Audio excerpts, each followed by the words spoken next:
Hoje eu acordei com os meus olhos desse jeito. Tá vendo? Tá melhorzinho agora, sabe? Mas tava bem pior. Se a gente olhar pelo olhar da metafísica, né? Os olhos fazem o quê? A gente enxerga. Então, a maneira como eu enxergo a vida. Meu lado esquerdo simboliza o lado masculino, que é o lado racional. O lado direito, que é emocional. O lado feminino. Meu olho, ele está do lado esquerdo. E a alergia, ela na metafísica, ela quer dizer o quê? Ela é algo que a gente rejeita. Né? Então, se a gente for traduzir na linguagem da alma, da nossa psique, traduzir a psicossomática, né? Que é a metafísica da saúde, é como se eu estivesse rejeitando a forma como eu enxergo algum homem dos meus relacionamentos, né? Família, amigo, pessoas próximas, notícia que eu vi, coisas do tipo. É como se eu estivesse rejeitando o que eu enxergo, a forma como eu enxergo, e logo o meu corpo somatiza. Como é que a gente reverte isso, ou traz luz para essa consciência, ou transcende essa emoção? Eu diria que em algumas linguagens mais espirituais fala que é iluminar. Na psicologia é adquirir uma inteligência emocional. Se a gente for falar numa linguagem mais simplista, evolução, maturidade emocional. É isso. E como que a gente faz isso no passo a passo? Primeiro, eu vou entender e vou trazer para minha consciência que cada ser humano está em estado de evolução. Ponto. Ninguém é perfeito nesse mundo.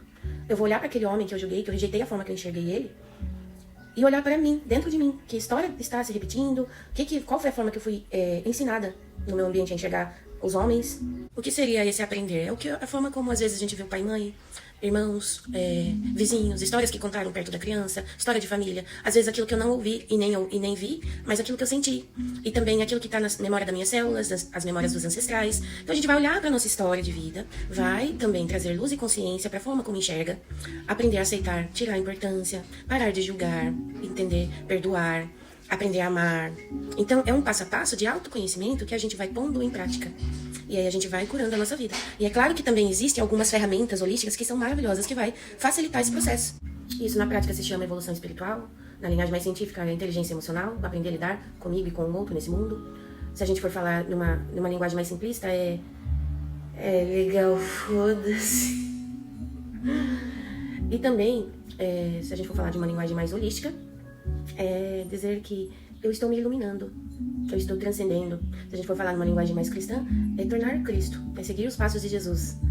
Então, todos os ensinamentos acabam levando para o mesmo caminho. Por isso que todos somos um. O caminho é um só.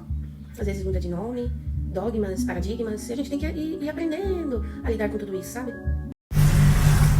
Sem tomar nenhum antialérgico, nem pinguei colírio, tá bem melhor. Se eu não soubesse essa prática, se fosse em outros tempos, talvez eu teria